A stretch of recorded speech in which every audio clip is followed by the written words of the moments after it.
السلام علیکم۔ آج کی کہانی سچ چھپ نہیں سکتا۔ دورستان خاموش حسن سے پہچانا جاتا تھا۔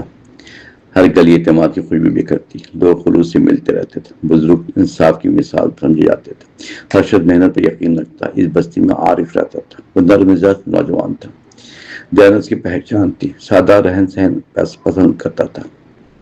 والد کی کئی برس پہلے رخصت ہو چکے تھے، والدہ دعاؤں کو سایہ تھی۔ عارف کپڑے سینے کا کام کرتا تھا، ہر اس حلال پر قناعت اس کا اصول تھا۔ ایک صبح غیر معمولی واقعہ پیش آیا۔ محلے کے معزز تاجر اچانک لاپتہ ہو گئے۔ بازار میں چہمنگوئیاں ہونے لگی، ہر شخص الگ بات کرتا، کسی نے اغوا کیا، کسی نے فرار بتایا، کچھ لوگوں نے چوری کا الزام بتایا۔ پورا بازار بے چین ہو گیا۔ اس دوران ایک شخص تیزی سے آیا، اس نے اعلان کیا، عارف آخری شخص تھا جو تاجر سے ملا تھا۔ لوگ فوراً چونک گئے، نگاہیں عارف پر جم گئے۔ عارف حیران رہ گیا، اس نے انکار کیا، میں بے قصور، مگر کوئی سننے والا کے لیے تیار نہ تھا۔ چند افراد سرگوشی کرتے رہے، کچھ نے بدگمانی اختیار کی۔ والدہ پریشان ہو گئی، انہوں نے بیٹے سے کہا، اگر سچ ساتھ ہے تو ڈرنے کی ضرورت نہیں۔ عارف نے فیصلہ کیا کہ خود تلاش کرے۔ وہ تاجر کی دکان پر پہنچے، دکان بند تھی، مگر دروازہ مکمل بند نہ تھا۔ وہ اندر گیا، ہر چیز ترتیب سے رکھی ہوئی تھی، کوئی جھگڑے کے آسان نہ تھے، صرف میز پہ قلم پڑا تھا، قلم کے ساتھ آدھا پھٹا کاغذ موجود تھا، تحریر مکمل نہ تھی، صرف چند الفاظ واضح دکھائی دیے جس پر سب کا اعتماد کرتے رہتے، اصل راز۔ اس کے بعد کاغذ پھٹ چکا تھا۔ عارف نے احتیاط سے کاغذ سنبھالا، اچانک باہر قدموں کی آواز سنائی دی۔ وہ فوراً باہر نکلا۔ بازار پہنچتے ایک بوڑھا مالی ملا، اس کے قریب آیا، آہستہ بولا، تم سچ ڈھونڈ رہے ہو؟ عارف چونک گیا۔ اس نے پوچھا، آپ کیسے جانتے؟ مالی نے جواب دیا، کل شام میں نے کچھ دیکھا، مگر کسی کو بتانے سے ڈرتا ہوں۔ عارف نے یقین دلایا، میں تمہارا نام نہیں ظاہر کروں گا۔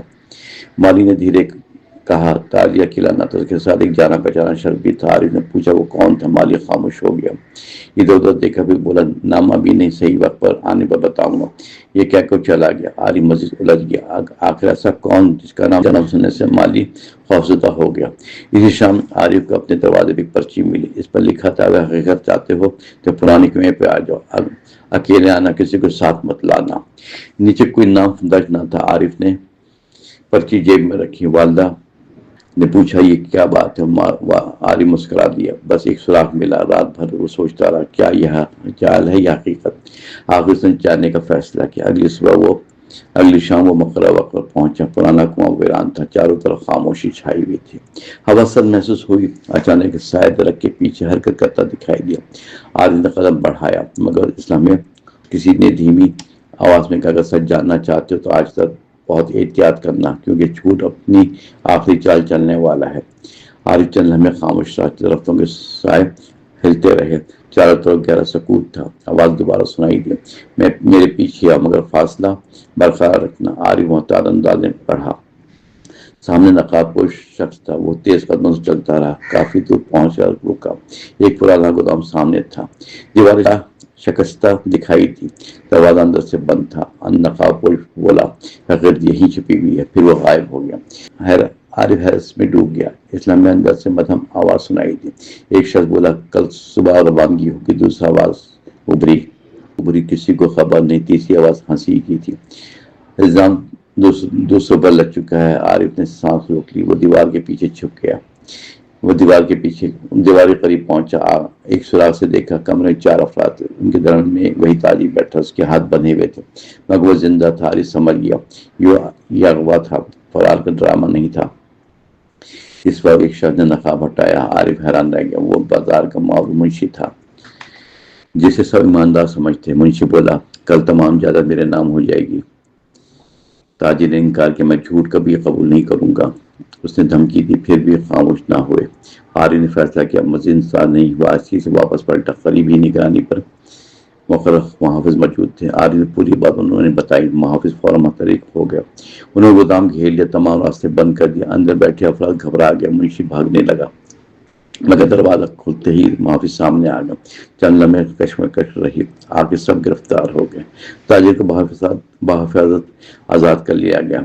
بستی میں خبر تیزی سے پھیل کے لوگ حیران ہو گئے، جن پر شک تھا بے قصور نکلے، جن پر اعتماد تھا وہی مجرم ثابت ہوئے۔ تاجر نے مجمع کے سامنے بیان دیا، عارف نے میری جان بچائی ہے، اگر یہ ہمت نہ کرتا تو شاید میں کبھی واپس نہ آتا۔ لوگ شرمندہ ہو گئے جنہوں نے عارف پر الزام لگایا تھا، ایک کر کے سب نے معذرت کی۔ عارف نے سب اس کا سب کا معاف کر دیا. اس نے کہا غلط فہمی ہو سکتی ہے مگر تحقیق کے بغیر فیصلہ کرنا نہیں چاہیے. تشویش مزید آگے بڑھی. گودام سے کئی جعلی دستاویزات برآمد ہوئے, نقلی مہرے برآمد تھے, دولت چھپانے کے ثبوت بھی ملے. یہ گروہ کئی برسوں سے معصوم لوگوں کو پھنساتا رہتا تھا, ہر مرتبہ کسی بے گناہ کو ذمہ دار ٹھہراتا اور خود بچ نکلتا تھا. مگر اس بار منصوبہ ناکام ہوا کیونکہ ایک شخص سچ کی تلاش میں آمادہ نہ تھا. چند روز بعد بازار دوبارہ آباد ہو گیا. والدہ کی آنکھوں میں خوشی جھلک رہی تھی. انہوں نے کہا, بیٹا ہمیشہ یاد رکھنا, جھوٹ وقتی کامیابی دے سکتا ہے مگر حقیقت آخرکار سامنے آتی ہے. عارف نے سر جھکا لیا. یہی میرا یقین تھا اور ہمیشہ رہے گا. وہ گزرتا گیا. لوگ ہر نئے معاملے جلد الزام لگانے سے بچنے لگے. پہلے تحقیق کرتے پھر رائے دیتے. عارف کی مثال نوجوان کو سنائی جاتی تھی. وہ بھی سیکھنے لگے. کردار کی طاقت الفاظ سے بڑی ہوتی ہے. سچ کو دبایا نہیں جا سکتا, نہ مٹایا جا سکتا ہے. جھوٹ کتنی ہی تدبیر کر لے آخرکار اپنے نشان چھوڑ دیتا ہے اور انہیں نشانات سے حقیقت سامنے آ جاتی ہے. سبق, جھوٹ کچھ وقت لوگوں کو دھوکہ دے سکتا ہے مگر سچ ہمیشہ اپنی روشنی سے اندھیرے کو ختم کر دیتا ہے. تحقیق, صبر اور دیانت انسان کو سرخرو بناتے ہیں.